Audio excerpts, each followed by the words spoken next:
Welcome to the Nick Bryant podcast. Today, my guest is Matthew Cox. Matthew is the author of several books, including A Shark in the Housing Pool, Once a Gunrunner, Bent, Generation Oxy, The Program, The Devil Exposed, Bailout, and he's also the host of a very successful podcast called Inside True Crime. How you doing today, Matthew? I'm doing great. So you've had a very wild ride through white collar criminality. And you didn't start out as a criminal. You actually got a degree in fine arts. Right. And then how did things unfold after your degree in fine arts? I mean, that would have been like 1995. That's kind of roughly pre-internet. It was not a great time to be an artist. I mean, I could probably do actually have done better now trying art than back then. And it just wasn't easy to make a living doing that. So I ended up working as an insurance adjuster for a while, and then eventually ended up working as in construction. And then that ended up leading into being a mortgage broker. And you started working for a subprime lender. Yeah. Yes. And tell us about that. Um, I worked for a company called Eagle Lending. I had a girlfriend that I was dating that she was getting her degree in finance, and she went to work for Eagle Lending. And she told me, look, you have to do this. You'd be great at this. So I ended up, going to an interview, and I got hired, and I started working at Eagle. And you had to drum up your own leads, which is something I was doing anyway, working for the or working in construction. I was drumming up projects anyway. So I started doing the typical 20, 28, 29-year-old thing, back then, and passing out flyers and putting ads in the newspaper. And like I said, the internet hadn't taken off yet. So I started getting clients, and very quickly I ended up committing fraud to try and get a loan to go through. You were behind on a truck payment and behind on your mortgage. Yeah. So you had a light bulb went off and said, I got an idea. Tell us about that idea. Well, actually, it was my manager is the one that suggested I white out like a 30-day late. In order to get a loan, you have to have certain things, in good standing. And my client had been late 30 days on her rent payment in the last 2 years, and my manager suggested that I white it out and send it to underwriting. White out the document showing the late and make a copy of it and send it to underwriting and see if it would go through. And it went through, and the loan closed. And then very quickly, you parlayed that into more white criminality. Right. Yeah. Pretty soon, anybody that walked in there, I was committing some kind of fraud to try and get the loan to go through. Either it was making their W-2s or pay stubs, or um, I was making canceled checks, or I was, uh, I was altering their bank statements to make it look like they had enough money in the bank to close, that sort of thing. And you were getting 1% of the loan and then a $3,500 broker's fee. Yeah, sometimes we'd get yield spread on the back end, and I'd get like a $3,000 or $4,000 broker fee. Sometimes there's 2,500. Depends on the size of the loan. And then you had this idea of to start creating fake people or synthetic people to get loans. Right. Yeah. Go Let's hear ahead. about that. Well, mm, all right. What happened was I eventually got into trouble, and I was charged with wire fraud. So I was placed on probation, and which meant, I was working as a mortgage broker. By that point, I owned the mortgage company I was working for. And I because of the fraud charge, I wasn't allowed to own the mortgage company anymore. I lost my licensing. So I couldn't be a mortgage broker. I didn't really know what to do.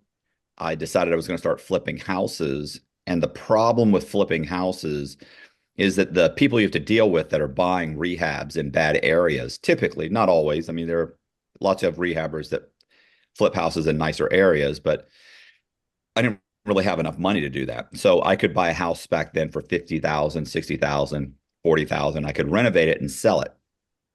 The problem was that the people you had to that would borrow against those properties to buy them, well, they didn't have great credit. So I came up with the idea to start manufacturing my own borrowers. And I did this by I convinced the Social Security Administration, to issue me Social Security numbers to children that don't exist. I would then apply for credit cards in their names. Of course, I wouldn't say they were children. I'd say it was a 35-year-old man. And I would apply for those credit cards. I'd get secured credit cards, make the payments for 6 months, and I'd end up with like 700 credit scores.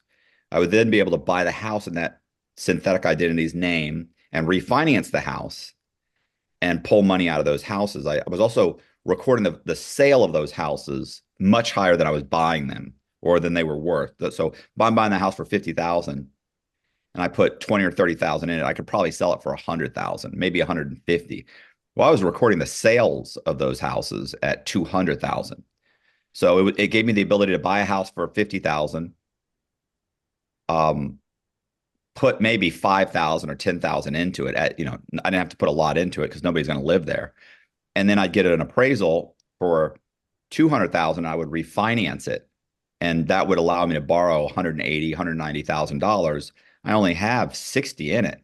So I walk away with 120, $130,000, make a few payments and let the house go into foreclosure. Let's back up a little bit. So you initially got into trouble. Your former boss, who had you basically engage in malfeasance, Gretchen, Right. and you ultimately left her firm and you started your own firm, and you even created your own bank, the Bank of Ybor. Right. Yeah. It was, it allowed me to fake certain things that needed to be faked in order to get the loans to go through. The Bank of Ybor. It sounds like something out of Indiana Jones. And you found out that there isn't honor amongst thieves. Gretchen got busted and her husband got busted doing essentially what you were doing. And they wore a wire. They snitched and wore a wire. And you had to deal with the FBI a little bit. Right. Yeah. And that's when I got that charge. I was charged with wire fraud. And And so, you paid an attorney $75,000 and you were just given probation. yes. Now you started flipping these houses legitimately, but then you had this idea of more synthetic identities. And tell us about that. Well, I, like I just said that those houses, you could buy them for 50,000 in that area, Ybor City. You could buy a house for $50,000 and you could sell it for maybe 100,000, maybe 100. This is bad. Those same houses are now going for 400, 500, 600,000, but this was 20 years ago. So, and that was an issue. I could sell it for 100,000, maybe 120, 130. That wasn't very much money. I wasn't going to make a very good profit doing that. And what I decided to do was to create these synthetic identities and buy the houses in their names, record the sale of those houses at, let's say, 200,000, and then would be able to refinance the house and pull out money, make a few payments, and let the houses go into foreclosure. You eventually got elaborate with these synthetic identities, which we'll get in a little bit later, but you gleaned their names from Reservoir Dogs, a very good movie. Right. So you had Sam Black, I think, Now I was had it was Lee Lee Black, Black. Yes. Michael White. I had James Red. I had a guy named Brandon Green. We had a David Silver, that sort of thing. James, yeah. And you're flipping these houses. You've got all these identities, synthetic identities, and you're flipping your houses. And you have a girlfriend that you're doing this with, and she has some difficulties with her aesthetics. Tell us about that. Well, I wasn't flipping any houses. You're talking about Rebecca Hauk. I'm talking about uh, Allison. Allison Arnold? Oh, yeah, I mean, I'm not sure what you mean. You're working with her, and she's impersonating a woman named Rosie Duprez. Yeah, Rosie, yeah, Rosita Perez, yes. And you have her change her hair color so she looks Right. Hispanic. Right. We had her dye her hair black and get like a tight perm for her photo on the driver's license. And just before she goes to close, she went to go borrow. We were borrowing like three different mortgages in one day on a piece of property we'd had her buy. And the first loan goes through fine. We get a check for around 100,000. The second loan, Allison goes into the title company and they let her sign the paperwork, but they won't give her the check. And the closing agent said she didn't look like her photo. But the photo was her. What she'd done was a couple days before the closing, Allison had dyed her hair back, blonde, brown with some highlights in it and straightened it. And so it was still her in the picture, which is something, I'd mentioned to her, like, why would you do that? Why would you change your hair? And she was like, well, it's still me. And I was like, it is still you. It did still look like her. But when she went to that closing, the title woman that did the closing said it didn't look like her. She even called in another title agent to look at the picture, and the other title agent said, "Yeah, that's her. She's just got a different haircut." Well, she didn't believe her. She's like, "No, something's definitely wrong." And what she did was she wouldn't give her the check. She told her she was going to make some phone calls and she'd get back with her. So Allison, she gets in the car, we leave. And I knew it was over right then. I knew it wasn't going to take her too many phone calls to quickly realize that what we had done. And she did. And when we went to go cash the check, we went to deposit the check into another account for another one of my associates that was running a scam in Orlando under the name of David Silver. No, Michael White, under the name Michael White. When That's a War Dogs again. Right. So when Allison went to deposit, or they deposited that check, the manager a couple days later called my buddy and asked him to come in so he could witness the endorsement of the check, which was completely ridiculous. Like, it didn't make sense at all. But he went in anyway and he got arrested.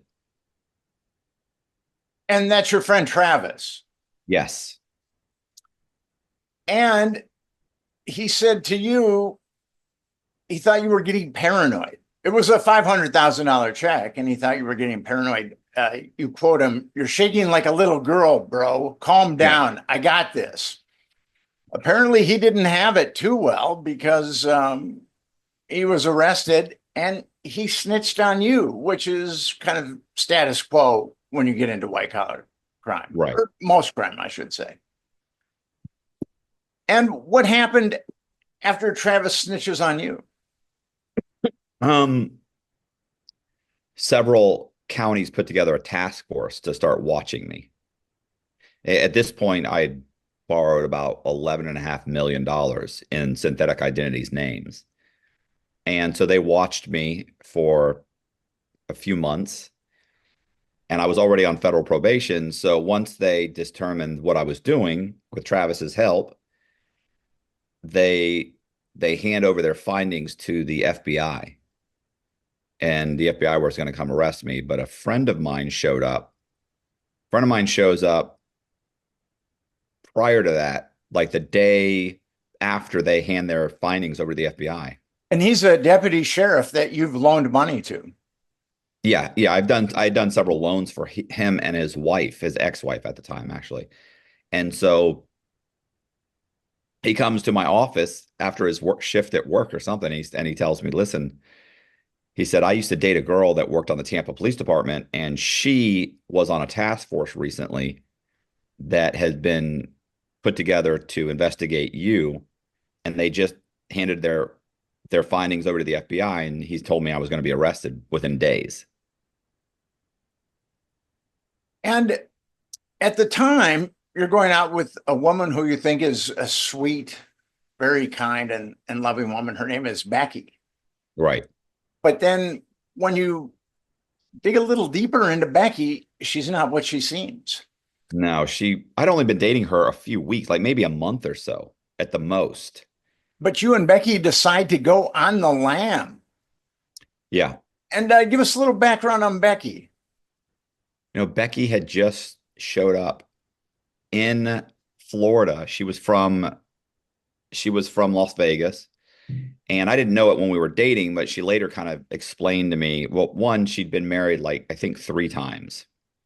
The other thing is she had embezzled around over $10,000 from her employer, which was a lawyer in um, in Las Vegas, and the lawyer basically told her he didn't want to call the police because she was actually having an affair with him, and he was married. So instead, he got her a job working for the dog track in is it Saint no in I'm not sure if it was I think it was might have been St. Petersburg, and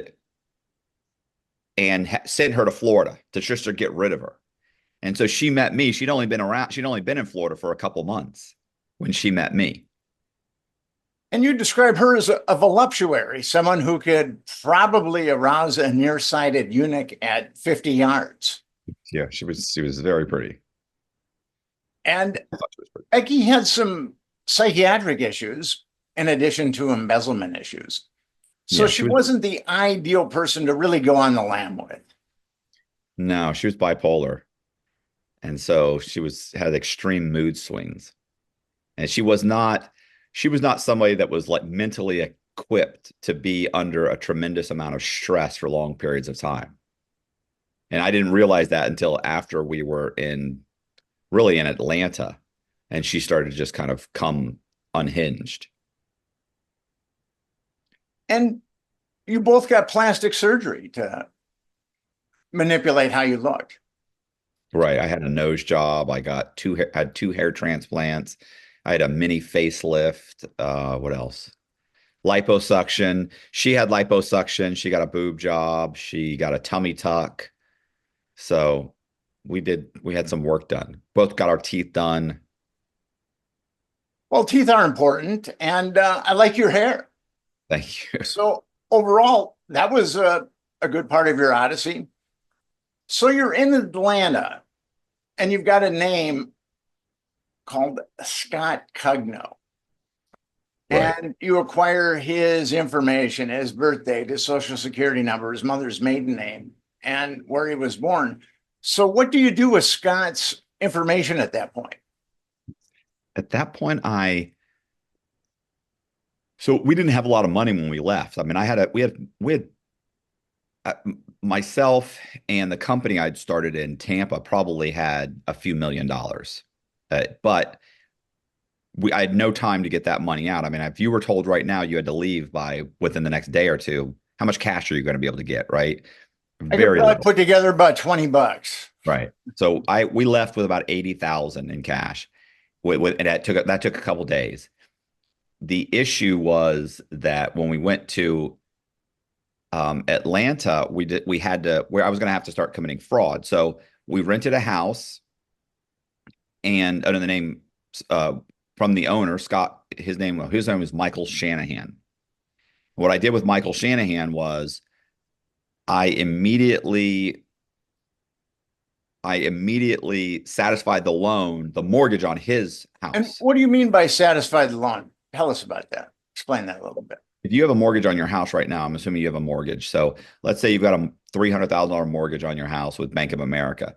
Once you pay that off, the way that public records knows that you no longer have a mortgage on your house is Bank of America mails them what's called a satisfaction of mortgage, and it's typically a one-page document that's notarized, and it just mentions certain specific things on your mortgage, and then it says that Bank of America is satisfying the mortgage.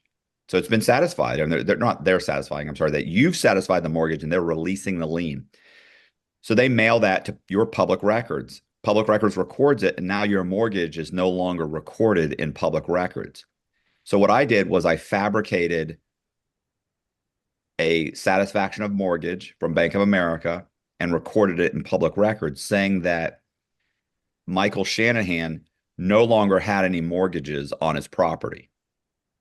And therefore, he had a couple mortgages actually. It wiped two of the mortgages off. So now I'm living in a house owned by Michael Shanahan with no mortgages on it. And I was able to create a driver's license in the name of Michael Shanahan. And I refinanced that house several times. Well, once I refinance that house, I have to deposit that money into bank accounts. So what I did was I needed alternate identities. One of the identities I had was a guy named Scott Cugno.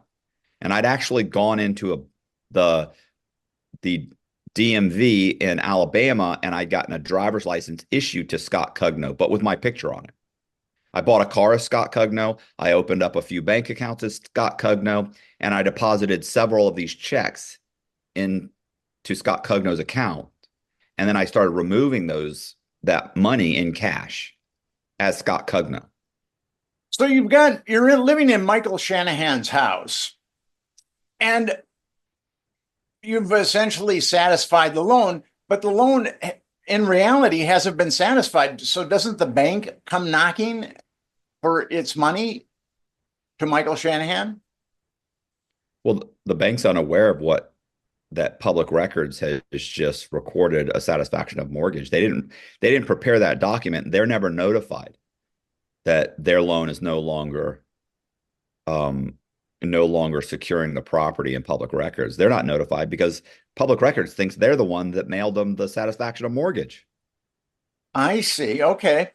So And as long as this guy continues to pay his mortgage, the bank will never research or start the foreclosure process because he's going to keep paying his mortgage because the true owner of the house doesn't know what I've done. and off of Michael Shanahan's house, how much money did you make with all the refinancing? Maybe 400,000, 3 or 400,000. So you're living with Becky in Atlanta. Becky's kind of has some psychiatric issues. She's coming unglued. You've got about $400,000. And you're a federal fugitive. Is that, I mean, do you think you're going to beat the house at that point, or are you waiting for disaster and calamity? What are your thoughts? No, I think that I'm going to steal a few $1,000,000, buy some rental property under some name, and kind of live out the rest of my life and just collect rent. But And live happily ever after. yeah, not with Becky. She was psychotic, so there was no way I was gonna, she was constantly we were getting into arguments, and there was nothing really to argue about. She would just manufacture reasons to argue. I played college football, and a friend of mine, who was a very good friend, was pretty much slated for the NFL, but he had an injury and it didn't work out for him. And he had been groomed, and he had thought of himself as in the NFL. And actually, one of those guys that I played with did end up in the NFL, and he wasn't nearly as talented as my friend. And my friend was very, very lost, and he started selling coke, and fairly large quantities of coke. And he thought that he was going to beat the house. I mean, he really did. Yeah. And one day, I mean, and I think that, and he's not a criminal type, but one day he was arrested, and he said he felt such relief when they put those handcuffs on him because it was over, this machine. And I can remember talking to him. He is a friend of mine, and I really care for him. And I'd say to him, these people that you deal coke to, how many of them do you trust with 10 years of your life? Because that is going to be your mandatory minimum, is 10 years. And he goes, not one. And 2 or 3 months later, he was busted.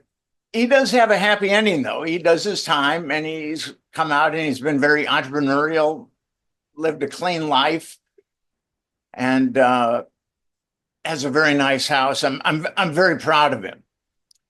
But you weren't quite at that point yet. And this kind of cracked me up about your story. You started gleaning the names of homeless people to make them into Yeah. synthetic identities. Tell us about that. So, I had stolen this one guy's identity. I actually stole several guys' identities. I had the name Michael Eckert. I had a driver's license in his name. I had several driver's licenses in real people's names. Scott Cugno was one of them. So the problem is those are real people. So what ends up happening is, what if I'm driving on Scott Cugno's driver's license, and what if he's got a DUI in the next state? I would lose my license too. I just wouldn't know it. So I'd get arrested. I'd be driving around and I go get a ticket, and the cop would say, "Hey, you lost your license in Florida, and it suspended this driver's license too," and they'd arrest me for driving on a suspended license. So I couldn't have that happen. So what I needed to do was, I needed to be able to acquire driver's licenses, legitimate identities in legitimate IDs. And I realized that homeless people weren't using their identities. They live in the woods or behind a Walmart somewhere. And so they're not really driving around losing their licenses. So I decided to start surveying homeless people. It started off with me just talking to one guy. I went up to him and said, "Hey, I want to ask you some questions real quick." And I gave him like $20, and he answered a bunch of questions. And what I realized was that these guys, most of them didn't have suspended driver's licenses. Like, you think of a homeless person, you think he's maybe an alcoholic and he probably doesn't have a license, and maybe he's lost it for his whole, maybe he's got a lifelong suspension of his license or something, but that's not what's happening. These guys, they have drug problems, they have mental problems, they just don't drive. So they haven't, well, lost their licenses, they just don't have them. So I started surveying those people and then obtaining driver's licenses in their names. And then I would repair their credit, and I would buy houses in their names and refinance the houses in their names. And one of those homeless people had been busted for prostitution. Yes, there was a guy named Gary Sullivan. But you say that fraud is not a full-time job, and you were living the high life. You were mountain climbing, going to Europe. When you were doing this, did you ever think it was that, hey, I'm going too far, I'm going a bridge too far now? You've gotten away from just buying some rental properties. Was it starting to weigh on you? No, when you told me that, I've heard the whole when I was arrested, I was so relieved. I wasn't relieved at all. I didn't want to be arrested. Didn't want to face the music. I was not under a tremendous amount of stress while I was on the run. I've gotten, over probably close to a dozen tickets while I was on the run, but I had a legitimate driver's license in my name.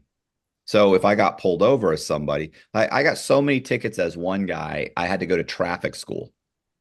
I, I just, it didn't bother me to get pulled over because I would be pulled over and they're not going to search my vehicle. And even if they did search my vehicle, there's nothing in my vehicle. So I'm not concerned about that.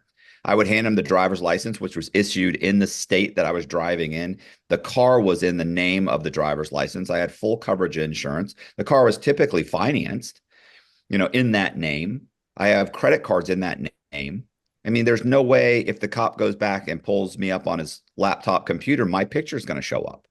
So I'm not concerned about being detected by the local police. They give me a ticket and I go on my way. And, if I had a break-in at my house or something, I call the police. If there's an issue, I call the police. I mean, they have no idea who I am. So I wasn't concerned about that. They think that you're an upstanding citizen, Right. productive member of society. But you had a close call with Washington Mutual.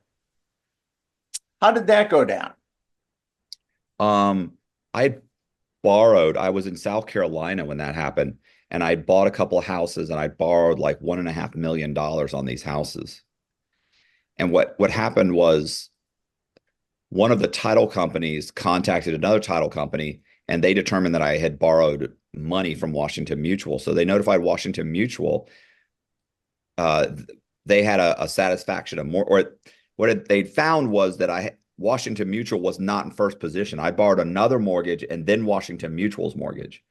So Washington Mutual thought they were in first position. They contacted me, and I was Gary Sullivan, and they contacted me and said their attorney said, "Hey, listen, we're not in first position. What's going on?" And I said, "Hey, listen, let me call you back. Let me go talk to my attorney. I'm going to call you right back." A couple hours later, I called the guy. I had my attorney call him. He said that there had been a mistake, a financing mistake. Wasn't a big deal. Just let me pay you back. I think it was around $100,000. So they said, if you could pay us back, we won't contact the FBI. And so go ahead. No, but at this point, you're on the Secret Service's most wanted list, I believe, right? Right, but they don't know that. They think I'm Gary Sullivan. And think about it. If they do a search, my driver's license comes up. They can pull my credit. I mean, I've got credit under Gary Sullivan. I mean, they don't know that I'm Matthew Cox.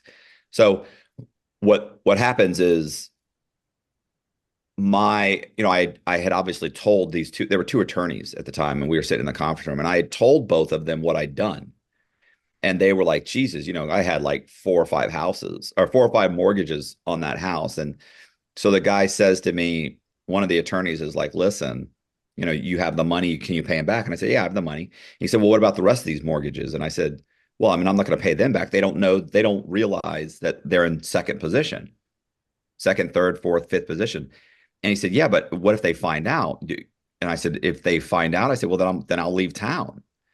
And they just started laughing, and they said, well, that's not going to work. They're like, Gary, they've got your social security number, your date of birth. Like, it's the FBI. They'll contact the FBI. The FBI is they'll find you. And I looked at the guy, and I looked at these two attorneys, and I said, you're assuming my name is Gary Sullivan. And they were like really taken back, and they kind of looked at each other, and they said, well, we'll cross that bridge when we come to it. I said, right, let me just pay these guys back. And so I went and got the $100,000. We sent it to Washington Mutual, and that completely quashed that issue. And at a certain point, you're even taken to a police station. Well, yeah, that was a separate thing. One day I went into Wachovia Bank, and they had determined that I had multiple mortgages on a piece of property. Also, in the name of Gary Sullivan, same thing, Gary Sullivan, and two cops came in, two deputies came in, sheriff's deputies, and they handcuffed me and brought me into a back room, and a detective showed up, and he started questioning me. But they kept calling me Gary Sullivan. Like, they had no idea I was on the Secret Service's most wanted list. I basically convinced the detective that, despite the fact that, by the way, despite the fact that Washington Mutual's the head of their fraud department was on the phone telling him that I'd committed fraud and he wanted me arrested, I convinced the detective that I hadn't done anything wrong, that this was some type of mistake on the bank's part, and that it just sounded like a banking error to me. It sounded like something the bank had done. So he allows me to follow him back to the police station, fill out a police report, and he releases me. After all, Gary Sullivan is an upstanding citizen. Yeah, well, they'd run an NCIC report on me, and they determined that Gary Sullivan had been arrested multiple times for prostitution. So they thought I had been arrested for prostitution, but they never brought it up or anything. It was just, but I knew that they knew that, and they still didn't think anything was wrong. They still let me come back to the police station, fill out a police report, and they said they were going to look into it, and they'd let me know. And I said, okay. So they probably think, poor Gary Sullivan, he's probably a sex addict or lonely, and he's hiring all these prostitutes. No, he was arrested for prostitution. Oh, he was arrested for prostitution. Not solicitation. Gary Sullivan was a homosexual prostitute. Ah. So they thought I had prostituted myself. Ah, okay. And Did they feel sorry for you that you were this lowly Gary Sullivan who was so broke that he had to prostitute himself? No, But then all of a sudden he's done very well in no, they, business. no, they didn't know. They never brought it up. But they said the detective said he had run me through NCIC. So he knew there had been arrests. So, I just didn't say anything. He knew that, basically the two sheriff's deputies kind of snickered when they heard that he'd run me through NCIC, and they kind of glanced at each other and snickered. And I thought, oh man, they ran me through NCIC. They saw the prostitution or the solicitation charges. No, sorry, they saw the prostitution charges show up. And you're on the lam, and you know that you can't really have contact with people in your former life, but you do call your mom. And your mom says to you, an FBI agent has called her and told her that if you ever contact her, that you should call the FBI. And you did, in fact, call the FBI. And they wanted you to turn yourself in, but you weren't really down with being incarcerated at that point. No, yeah, I called the FBI agent that was, the Secret Service was looking for me and the FBI and the U.S. Marshals. So I ended up calling the Secret Service. I'm sorry, called the FBI agent. Her name was Agent Andrea Calderon. Was it? No, Candace Calderon. Her name was Candace Calderon. I called her, and she tried to convince me to turn myself in, and I was not interested. And so we spoke a few times. She called the U.S. attorney, tried to see how much time they would give me. He said probably about 7 years. And that was just for Florida. That's just for Tampa. Now, by this point, I've already stolen additional money in Atlanta. I've stolen more money in Columbia, South Carolina. Like they have no idea how much additional fraud there is. I'd stolen another few $1 million while on the run. And so, I didn't believe her. I realized that it was obviously going to be a lot more time than 7 years. And you weren't having it 7 years. That's a long time to be incarcerated. No, she was saying 7 years, and I had to cooperate against my co-defendants. I didn't realize at that time that my co-defendants had already cooperated, were in fact at that moment cooperating against me. So, I didn't realize that. So you learned the hard way that there's no honor among thieves. Right. I know a retired NYPD narcotics detective, and he told me that people will snitch on their best friends to avoid doing a weekend in Rikers, Right. let alone prison. Now, Becky kind of comes into the story. Becky wants to better herself, and she's going to beauty school, and she's confronted by a couple of U.S. Marshals. She's arrested by a couple of U.S. Marshals. Yes. And So, how does that unfold? well, after I got caught in that bank, I pulled out some more money and I took off. We left like six or $700,000 in the bank. So we only have about $600,000 or $700,000. And Becky had moved, she'd relocated to Houston, Texas. So I went to Houston. So we had split up. She had maybe $500,000 and she started going to beautician school or whatever you want to call it, cosmetology school, or forget what it's called. And so she starts going to school. Well, she ends up confiding in her mother where she lives in just the state. She just tells her she lives in Texas, in Houston, Texas. And then during another call, she happens to mention she was starting beauty school. So her mom calls the Secret Service and says she's in a beauty school in Houston, Texas. How hard can that be to find? And so what do? They go to the school and they arrest her. And I'm pretty sure that Becky informed upon you. Did she have to do any time?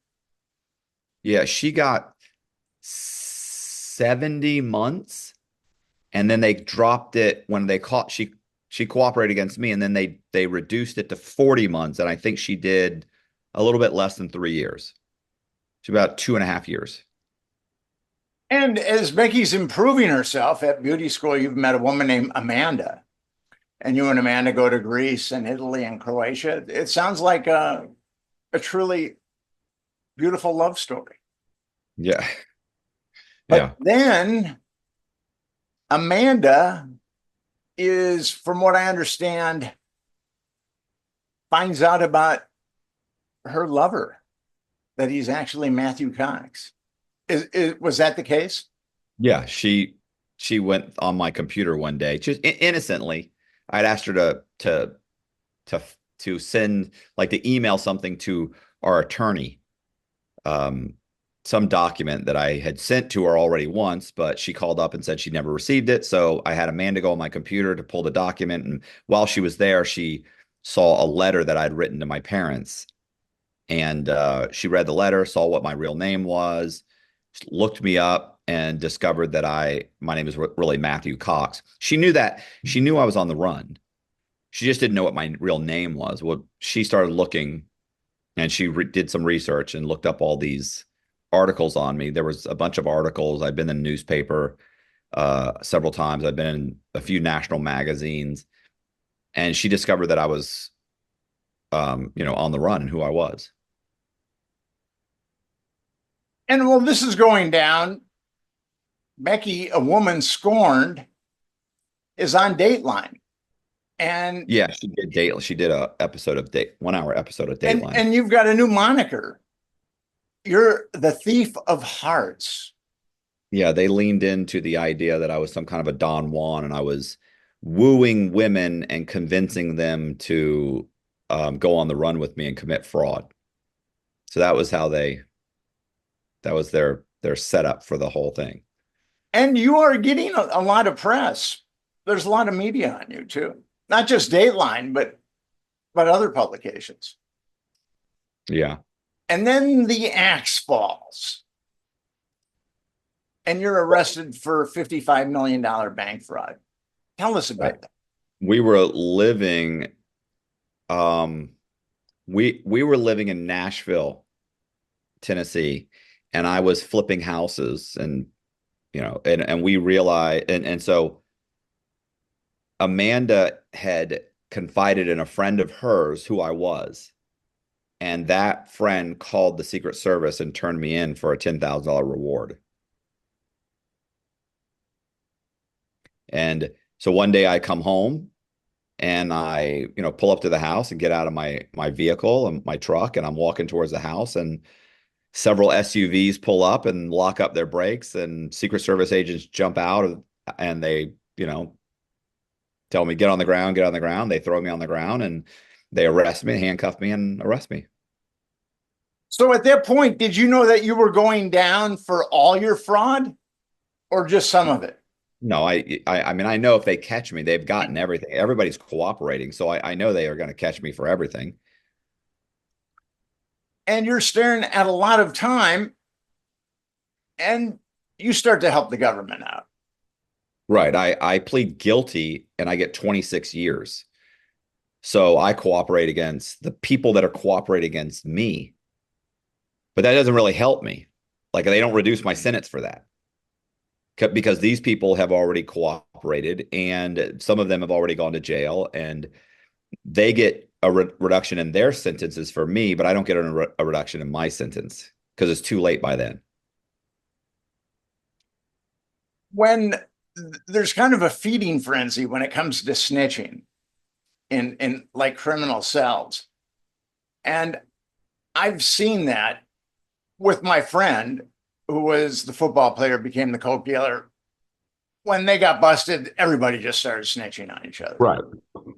And I mean, once the feds get a hold of you and start grilling you, that's about it. When they're talking about putting you away for the rest of your life. And the feds make deals with some pretty unsavory people too.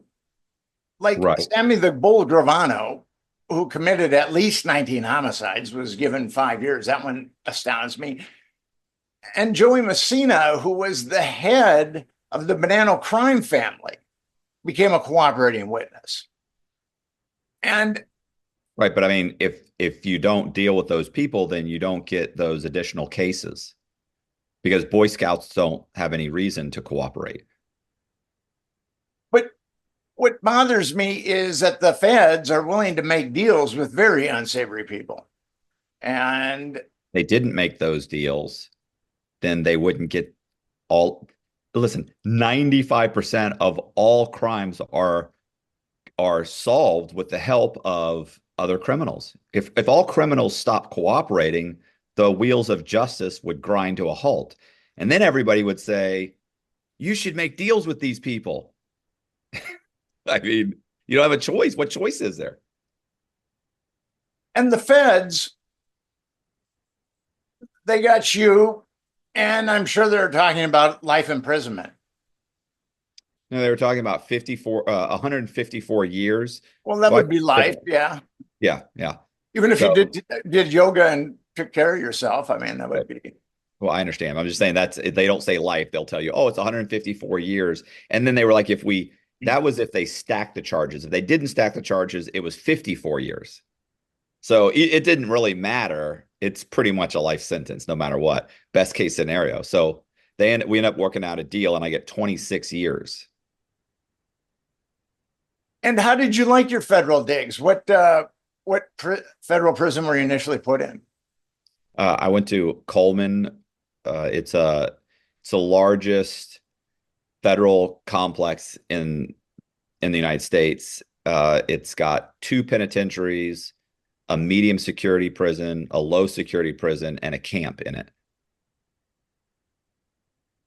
I spent one day at the Supermax in Florence, Colorado, where the 400 guys that the United States has the most antipathy for are placed, and it's in a mountain. And I Yeah. interviewed the former boss of the Lucchese crime family, Anthony Gaspipe Casso. And that was a very interesting day. I've had a lot of bizarre days in my life, but that was very interesting. And these guys are all in solitary. And when they get yard time, they're in little plexiglass booths. So they don't even get human contact when they're in the yard every other day. And Gaspipe had the same yard time as Ted Kaczynski, the Unabomber. And Gaspipe told me that Ted would do laps in his little cubicle and got himself in very good shape. Yeah. I mean, you'd be shocked what you can figure out how to deal with. So you hunker down 26 years, but then you meet a couple of guys, or one guy that has, well, you write a memoir, as I understand. Right. I write a Shark in the Housing Pool is the first book I wrote. It's because I was getting letters from reporters and TV shows. Dateline. I did an episode of Dateline. I did an episode of American Greed, and everybody was telling me you should write a book. So I read a couple books on how to write memoirs, and I wrote a memoir, and then I started writing other guys' stories. But I also had done the episodes of American Greed and Dateline. I'd been asked to do those by the government, and they told me if I did them, they would reduce my sentence, and they didn't. They decided that wasn't enough. Then they asked me to write an ethics and fraud course to help train the nation's mortgage brokers, because all mortgage brokers have to take, I think it's 9 hours of continuing education every year. So, I write this course that's being used nationally, and then I end up filing paperwork that eventually the government ends up reducing my sentence by 7 years for that. So I end up with like 19 years. And this carnage that's in your wake, do you have regrets about that? Do you have misgivings? What No. are your thoughts about this wayward life that you pursued? I mean, I don't really think about it. I don't, what is it? A shark isn't concerned with the opinions of its prey. I mean, it's what I did. It was the wrong choice, clearly, and I went to prison for it. And there are always those people that think, that I'm supposed to walk around in tears all the time, but I don't. I went to prison. While I was in prison, I ended up there was a second reduction in my prison sentence, which I think you were alluding to, which is a guy by the name of Ron Wilson, which is a Ponzi scheme guy. Is that Yeah. oh, okay? Yeah. So while I was in prison, I'm writing these guys' stories. I had been taken back to Atlanta to have my sentence reduced, and I'd gotten back, and there was a guy, Ron Wilson, which I knew, and he had stolen 57. He'd run like a Ponzi scheme. It was 100, I think it was $102 million, but he'd stolen $57 million from his clients, right? So he'd run a Ponzi scheme to the tune of 57 million. And he and I would walk around, we'd walk the track together. And so he was in the middle of cooperating against his co-defendants. So I'm walking the the track with him, and he kept mentioning that he didn't think the government was going to reduce his sentence after the cooperation. And I kept telling him that I doubted that I was sure they would reduce his sentence. And he'd gotten 19 years, 19 and a half years. And at one point, he ends up saying that, oh, you don't understand what they think I've hidden Ponzi scheme money.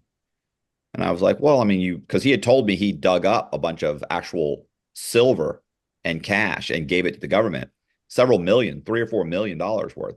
And I said, well, you gave him all the money, so don't worry about it. And he mentioned this several times over the course of a few months.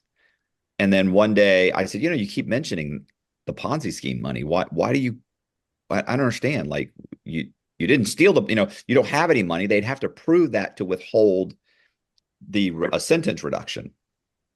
And I said, so what are you worried about? And he goes, well, he said, I remember he said, looked at me, he goes, can I trust you? And I said, probably not. And, and he just started laughing, and he goes, well, I did hide some Ponzi scheme money. And I went, really? And he told me he'd hid like a couple $100,000 from and that his soon to be ex-wife and his brother were holding the money. And I was like, oh, okay. So it's funny because I didn't think to say anything. I thought if I said something and here's the thing, it wasn't enough money in the grand scheme of things. It wasn't enough money that I thought that he would get re-indicted for it. I figured if they ask these guys, hey, what about this money? We have somebody that's saying that you're holding money, they'll just deny it. So there was no reason to call anybody. I didn't think the government would reduce my sentence, and I didn't think he'd get charged with it anyway. So I actually didn't say anything until weeks later when I was on the phone with my lawyer. I was asking her to send me my transcripts. And she asked what else, if anything was going on. And I said, I was like, no. And she said, nothing happening there. I said, well, listen to this. I said, this guy told me this the other day, and I tell her. And she says, well, let me look into it. Maybe a week or two later, I get a phone call to a lieutenant's office, and he puts me on the phone with a Secret Service agent. And I start working with the Secret Service to help kind of answer questions. Anyway, they end up re-indicting. They go to his wife, his soon to be his ex-wife, and his brother, and they turn over $500,000. Not 200,000, $500,000. And what ends up happening is they re-indict Ron Wilson, and eventually I get my sentence reduced by an additional 5 years. By the time that happened, I've been locked up almost 13 years. And I get released from prison. And it sounds like you and Ron Wilson kind of became friends. Did you feel any pangs of guilt for snitching on him? No, not at all. He would have done the same thing to me. In fact, he even sent word through another inmate that he wasn't upset. He totally understood, and he'd have done the same thing to me. Keep in mind, he's cooperating against his co-defendants.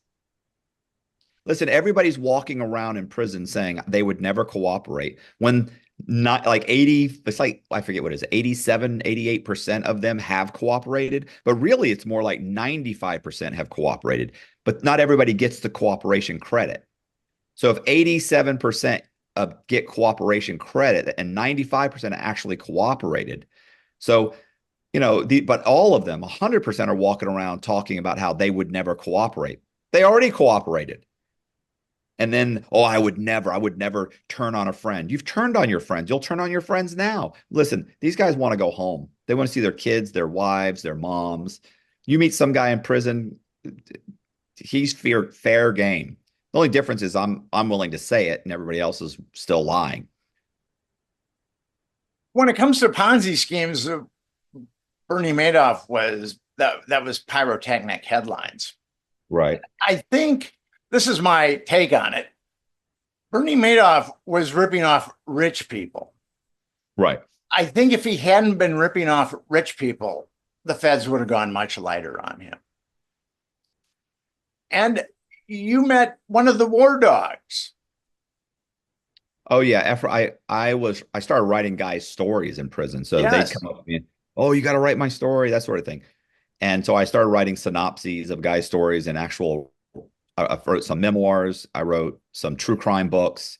And Ephraim Deveroli, was played by Jonah Hill in the movie War Dogs, he's one of the guys that I wrote his memoir. And that was a very good movie. I liked it a lot. Yeah, it was pretty much fiction, but yeah. The movie was pretty much fiction. Yeah, because they changed they changed things so much. By the time it was done, very little, it was probably 80% fiction. But yeah, it was still a good movie. It was a great movie. I enjoyed the movie. Now you're an author. You've written a number of books. You've got a successful podcast. Basically, I think you're off paper now too, aren't you? Right. Yes. So is life kind of a paradise now, considering that you'd been in a cage for so long and now you've got a wonderful life of writing books and having a successful podcast? Is that must feel like paradise? Yeah, things are going very good. I mean, I'm very happy. I'm certainly happy. Things have turned out much better than I expected. When I was being released from prison, I had no idea how I was going to make a living. I knew I wanted to do a true crime podcast, but the truth is, when I got arrested, there was no such thing as true crime podcasts or podcasts in general. I'd been locked up 3 years before the word podcast was even invented. It was invented. It came into existence in 2009. I'd never been on YouTube. I'd never seen an iPhone. So when I got out of prison, I was thinking I was probably going to end up selling used cars or something and, rent a room somewhere and save some money and just try and enjoy my life and maybe try and start a podcast, but I wasn't quite sure what that meant. I figured I'd But keep writing books. so you weren't thinking about flipping houses or synthetic identities at that point. No, not really. I was thinking, And good. when you look back at it, are, would you do it all again, or would you just walk the straight and narrow and avoid the action adventure Yeah, elements? no, I wouldn't do it again. I'd be a normal, I would end up, I wouldn't have done any of that again. I would just be a normal person. You always meet these guys who say, "Oh, it made the man I am today, made me the man I am today." And it's just like, come on, you're an ex-con, who screwed over a bunch of people. It's, the man you are today is probably not all that great. Like most of these guys, they're somebody else is raising their kids. They have ex-wives and people don't talk to them. And that's the same thing, for me. Like I missed a huge amount of my son's life. I'm divorced or was divorced. I mean, I'm remarried, but you know, wasn't there for my parents. I mean, if I had it to do over again, I'd just be a normal middle class American. You know, that's what I do. In the end, they make sure it's not worth it. I mean, the government made sure it wasn't worth it. Everybody thinks that they're going to beat the House, but the feds, I think the conviction ratio is like 99%. So once the feds get you in their crosshairs, that's it. It's tough to beat. I wrote an article on Sonny Barger, who was the head of the Hells Angels, and he actually beat a RICO case, which is remarkable that Right. someone can beat a RICO case. That's what took John Gotti down, and scores of gangsters is RICO. Right. Matthew, I really want to thank you for coming on the Nick Bryant podcast. No problem. I'm glad you had me. Thank you. And have yourself a great night. You too.